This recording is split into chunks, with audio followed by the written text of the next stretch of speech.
सोमवार के दिन तू मेरे मंदिर के दरवाजे पर चौखट पर बैठ जाना, और दूसरा प्रतिदिन शाम के समय पर तू बेलपत्री के पेड़ के नीचे बैठ जाना। जो तेरी बेल वृक्ष के नीचे सेवा करने आए, जो शंकर जी के मंदिर में सोमवार को जल चढ़ाने आए, उसका जो पात्र जल चढ़ाकर जब वो घर लेकर जाए, उसके पीछे पीछे पात्र के पीछे पीछे तू जाना और उसके घर में लक्ष्मी का भंडार भरकर। लक्ष्मी बेलपत्र के वृक्ष के नीचे तू विराजमान हो जा। उस बेलपत्र के वृक्ष के नीचे जो बुआरी लगाए, सेवा करे, चाकरी करे, एक बेटी को जैसे बड़ा करते हैं वैसे बेलपत्री के वृक्ष को जो बड़ा करे, बेलपत्री के वृक्ष का जो पालन करे, पोषण करे, उसकी संभाल करे, उस बेलपत्री के वृक्ष को जैसे जैसे वो उन्नति करे, वैसे वैसे उसके घर में समृद्धि बढ़ते जाए। उस जिसका खुद का मकान नहीं, का मकान नहीं हो, किराए के मकान में रहते रहते जिंदगी बीत रही, खुद का, और बहुत दुख का जीवन चल रहा हो, बहुत बहुत अपना खुद का कोई मकान नहीं, मान लो प्लाट है पर मकान बन नहीं रहा, या कोई प्रॉपर्टी अपनी नहीं बन रही, तो हम इस व्यासपीठ से कहना चाहेंगे कि एक प्रयोग अवश्य करिएगा।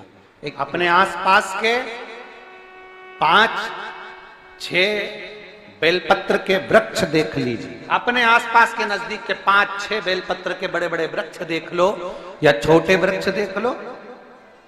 उन 5-6 वृक्ष को धीरे धीरे उनकी सेवा करना प्रारंभ करो, उन वृक्षों को बड़ा करना प्रारंभ करो, उन वृक्ष के नीचे सफाई करना प्रारंभ करो, उन वृक्ष को जल देना प्रारंभ करो, उन वृक्ष को आप खाद देना प्रारंभ करो, उन वृक्ष की सेवा संभाल करना प्रारंभ कर दो, उस वृक्ष के नीचे बुआरी काटना प्रारंभ कर दो, झाड़ू लगाना प्रारंभ कर दो, उस वृक्ष के नीचे सफाई करना प्रारंभ कर दो। उस बेलपत्री के 5-6-7 वृक्ष को आप गोद ले लो। गोद लेना मतलब मैं इसकी सेवा करूंगा, मैं इसमें जल दूंगा, मैं इसके खाद दूंगा, मैं इसकी सेवा करूंगा, कुछ मत करो, बस केवल इस शरीर से उस बेलपत्र के वृक्ष की सेवा करना रोज प्रारंभ कर दो। 6 महीना इंतजार करना और 6 महीना लगातार सेवा करना, 7वां महीना आपका और हमारा, और बताना कि भोलेनाथ ने प्रॉपर्टी दिलाई कि नहीं दिलाई और आगे बढ़ा है। एक बेलपत्र का वृक्ष जिसके नीचे माता लक्ष्मी विराजमान होती है, एक बेलपत्र के वृक्ष के नीचे लक्ष्मी रहती है। दुनिया के लोग कहते हैं लक्ष्मी जी का दिन कौन सा है, बोलो जम के जल्दी, शुक्रवार। दुनिया के लोग कहते हैं लक्ष्मी जी का दिन शुक्रवार है, पर माता लक्ष्मी से पूछा जाए कि तुम्हारी माता ख्याति देवी नारायण भगवान के साथ तुम्हारी शादी नहीं कर रही थी, शंकर को लक्ष्मी दे रही थी, तब तुमने भगवान शंकर से विनती करी, भोले बाबा मैं नारायण से प्रेम करती हूँ, भगवान नारायण से मेरा विवाह हो। तो माता ख्याति देवी से शंकर भगवान ने विनय कर कर कहा कि लक्ष्मी जी का विवाह नारायण के साथ कर दिया जाए। भगवान नारायण के साथ जब लक्ष्मी जी का विवाह हो गया, तब लक्ष्मी जी हाथ जोड़कर बोलती हैं, बाबा मेरा विवाह नारायण के साथ हो गया, पर मैं आपके चरणों की सेवा करना चाहती हूँ, बाबा आप कृपा करिए कि मैं क्या करूं आपके लिए। शंकर भगवान कहते हैं, लक्ष्मी बस 2 चीजें कर दे, एक सोमवार के दिन तू मेरे मंदिर के दरवाजे पर चौखट पर बैठ जाना, और दूसरा प्रतिदिन शाम के समय पर तू बेलपत्री के पेड़ के नीचे बैठ जाना। जो तेरी बेल वृक्ष के नीचे सेवा करने आए, जो शंकर जी के मंदिर में सोमवार को जल चढ़ाने आए, उसका जो पात्र जल चढ़ाकर जब वो घर लेकर जाए, उसके पीछे पीछे पात्र के पीछे पीछे तू जाना और उसके घर में लक्ष्मी का भंडार भरकर आए। लक्ष्मी बेलपत्र के वृक्ष के नीचे तू विराजमान हो जा। उस बेलपत्र के वृक्ष के नीचे जो बुआरी लगाए, सेवा करे, चाकरी करे, एक बेटी को जैसे बड़ा करते हैं वैसे बेलपत्री के वृक्ष को जो बड़ा करे, बेलपत्री के वृक्ष का जो पालन करे, पोषण करे, उसकी संभाल करे, उस बेलपत्री के वृक्ष को जैसे जैसे वो उन्नति करे, वैसे वैसे उसके घर में समृद्धि बढ़ते जाए, उसके घर में वैभव बढ़ते जाए। ये शंकर भगवान माता लक्ष्मी से करे, भगवान शिव माता लक्ष्मी से करे। तो भस्म, अगर शिव के मंदिर में भस्म मिल जाए, शंकर पर चढ़ी हुई भस्म अगर मिल जाए तो, और अगर भस्म ना मिले ना, तो शंकर के जो शंकर भगवान का जो शिवलिंग है, शिवलिंग के आसपास में जो जलाधारी है, यहाँ अगर भस्म ना मिले तो इस जलाधारी पर अपना हाथ स्पर्श कर कर अपने तन पर उसको लगाकर जरूर आओ। भस्म, एक शंकर पर चढ़ा हुआ जल, दूसरे नंबर पर है शंकर पर चढ़ी हुई भस्म। ये 2 स्पर्श जरूर, स्पर्श। एक भस्म का एक बड़ा सुंदर चरित्र आता है। दूसरा, जिस भूमि पर बैठकर कथा सुनो उसकी रज को अपने मस्तक पर थोड़ा सा लगाकर अवश्य जाओ, वो जीवन का एक आनंद है। और शंकर के मंदिर में जाओ तो दो चीजें अवश्य लेकर आओ। पहला, शंकर जी पे चढ़ा हुआ, जम के बोलो, जल अवश्य लेकर आओ, क्योंकि जब तुम जल लेकर आते हो, पात्र लेकर आते हो, तो मेरा महादेव लक्ष्मी जी को तुम्हारे पीछे पीछे तुम्हारे घर तक भेजते हैं।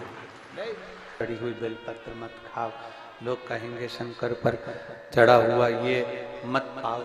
हम इस व्यासपीठ से निवेदन करना चाहेंगे कि आप अगर दिल रखकर अपने बाबा से कहोगे ना, तो बाबा पर चढ़ा हुआ जो जल है ना, वो जल साधारण नहीं रहता। मेरा भोलेनाथ जब दुनिया को अमृत देता है तो तुमको भी अमृत दे। दो चीजें कभी मत छोड़ो। अगर मंदिर में गए हो तो दो चीजें कभी मत छोड़ो।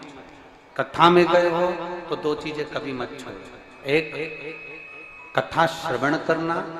दूसरा, जहां कथा बैठकर सुनते हैं वहां की रज को अपने मस्तक पर लगाना। कथा सुनने के बाद आप यहां से जाओ, भले दरी बिछी है, आसन बिछा है, कारपेट बिछा है, उस पर अपना हाथ फेर कर उस रज को अपने मस्तक पर जरूर लगाओ। क्योंकि शिव पुराण में, भागवत पुराण में, स्कंद पुराण में, कुर्म पुराण में, नर्मदा पुराण में, लिंग पुराण में, नारद पुराण में, ब्रह्म वैवर्त पुराण में, जितनी भी पुराणे हैं, सब पुराणों में लिखा है कि जिस स्थान पर बैठकर हम भगवान की कथा को सुनते हैं, उनको याद करते हैं, जितनी देर हम उनको याद करते हैं उतनी देर वो परमात्मा उस स्थान पर बैठा हुआ रहता है। हाथ रखकर बोलना, शंकर भगवान से तुम्हारा रिश्ता कौन सा? शिव जी से आपका कौन सा रिश्ता? शंकर भगवान को आप क्या मानते हो? हमने आपको एक संबंध बताया था कि सीहोर कुबेरेश्वर धाम आपका मायका है, तो हम आपके भाई हैं, तो शंकर भगवान आपके पिता हैं, आपके बाप हैं, आपका बाबा है, आपका दादा। अब आपसे हम प्रश्न करें, उत्तर मेरी कुरुत की बहनें भी देंगी और मेरे जीजा उन भी देंगे और मेरी बेटियां और मेरे बेटे देंगे उत्तर। आपसे प्रश्न करें, अगर बेटी को दुख होगा तो क्या वो अपने बाप से नहीं कहेगी? बोलो तो जम के। बेटी को तकलीफ है, वो अपने बाप से ना कहेगी। बेटे को तकलीफ है तो वो अपने पिता से, अपनी मां से नहीं कहेगा, मम्मी मुझे ये तकलीफ है, पापा मुझे ये दुख है, मां मुझे ये तकलीफ है, पिताजी मुझे ये कष्ट है। क्या वो अपने माँ बाप से नहीं कहेंगे? क्या वो अपने माँ बाप से विनय नहीं करेंगे? और माँ, पिता, फिर उसके करीब में, उसके नजदीक में जो भी होता है वो माँ बाप निकाल कर उसको दे देते हैं, माता पिता उसको दे देते हैं। माता लोग कहते हैं कि शंकर जी पे चढ़ा हुआ जल मत पियो, लोग कह देते हैं शंकर जी पे चढ़ी हुई बेलपत्र मत खाओ। कोई इस बहन से पूछे, सुनीता सोनी से, कि शंकर पर चढ़े हुए जल से उसकी गांठ जो डबल से उसके शरीर में आ गई थी वो समाप्त हो गई, तो जरा विश्वास करिएगा कि एक बेटी अपने माँ बाप से ही तो कहेगी, और बाप के पास में जो होगा वही तो अपनी बेटी को देगा दुख को मिटाने के लिए। तो मेरे शंकर भगवान के पास तो उसका चढ़ा हुआ जल है। दूसरा, जिस भूमि पर बैठकर कथा सुनो उसकी रज को अपने मस्तक पर थोड़ा सा लगाकर अवश्य जाओ, वो जीवन का एक आनंद है। और शंकर के मंदिर में जाओ तो दो चीजें अवश्य लेकर आओ। पहला, शंकर जी पे चढ़ा हुआ, जम के बोलो, जल अवश्य लेकर आओ। क्योंकि जब तुम जल लेकर आते हो, पात्र लेकर आते हो, तो मेरा महादेव लक्ष्मी जी को तुम्हारे पीछे पीछे तुम्हारे घर तक भेजते हैं। दो चीजें लेकर अवश्य आओ। और शिव पुराण में जाओ तो दो चीजें लेकर अवश्य जाओ। पहले नंबर पर शंकर की कथा और अपने अंदर विश्वास कि मेरे महादेव की मैंने कथा सुनी है, अब मैं भटकूंगी नहीं। सारी दुनिया में मैंने ठोकर खा ली, अब कहीं ठोकर नहीं खाऊंगी, अब तो दरवाजे पर महादेव के जाऊंगी, बाकी के कहीं। दूसरा, कथा में बैठी हूं बाबा के इस रज को, ये रज नहीं है, ये धूल नहीं है, ये मेरे बाबा के कैलाश 12 ज्योतिर्लिंग का चंदन है, इसको मस्तक चढ़ाऊंगी अपने हृदय से। लाते हो आप लोग? हाथ उठाओ जरा, रख लो, बहुत बढ़िया, प्रणाम आपको सभी को, नमन। 2 बूंद जल लेकर आओ, पगला नहीं पियो तो उस जल को अपने घर में छींट दो।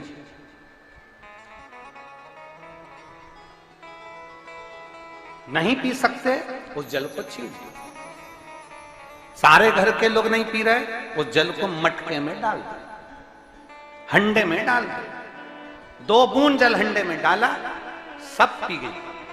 आपको अलग अलग किसी को देने की जरूरत नहीं, हंडे में डाल दो, मटके में डाल दो, सब उस पानी को पीना। उस जल के महत्व को जो बच्चों का दर्द नहीं देख सकते,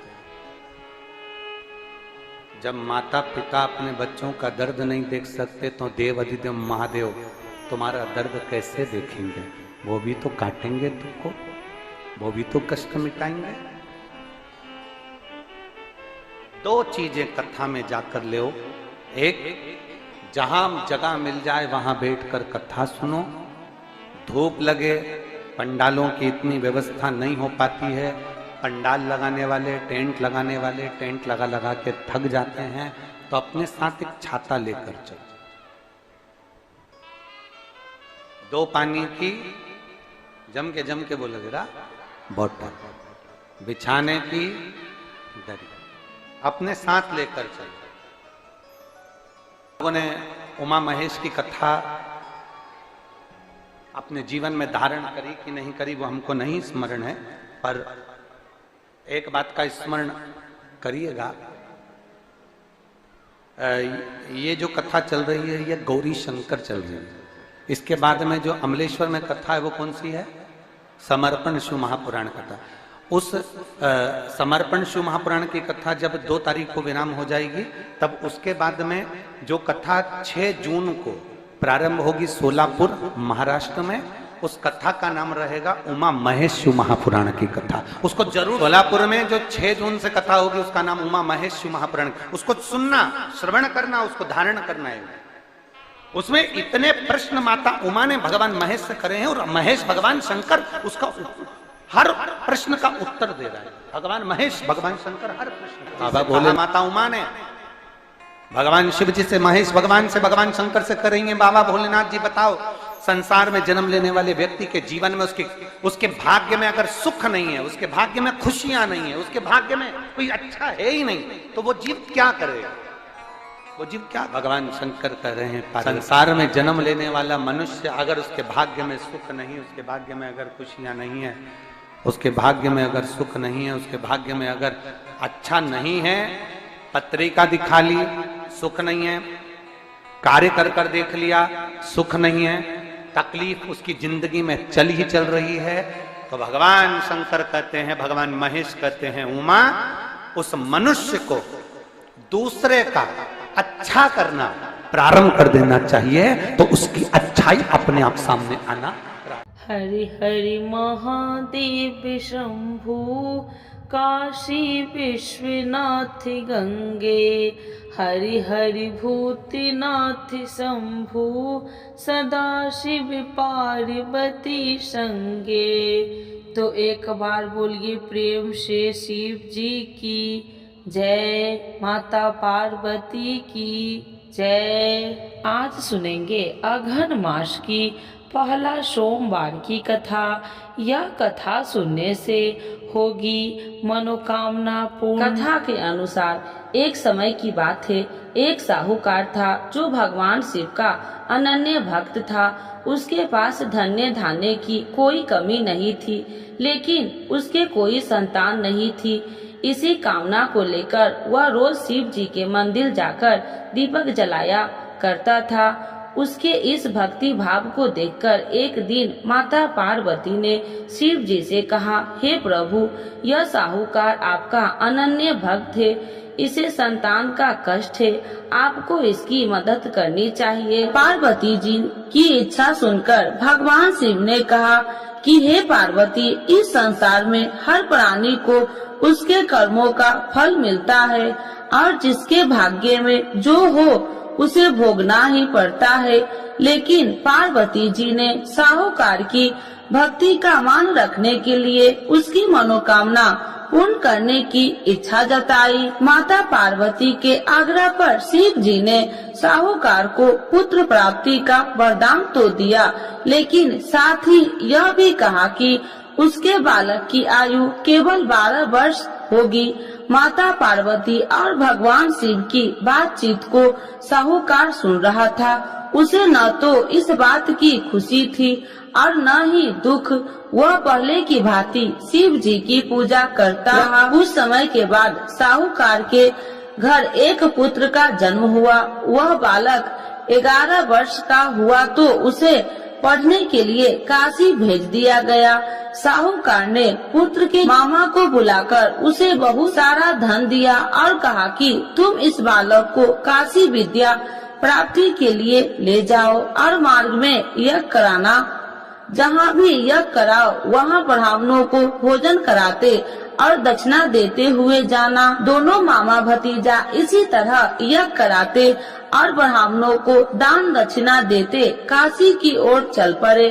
रात में एक नगर पड़ा जहाँ नगर के राजा की कन्या का विवाह था, लेकिन उस राजकुमार से उसका विवाह होने वाला था। वह एक आंख से कन्हा था।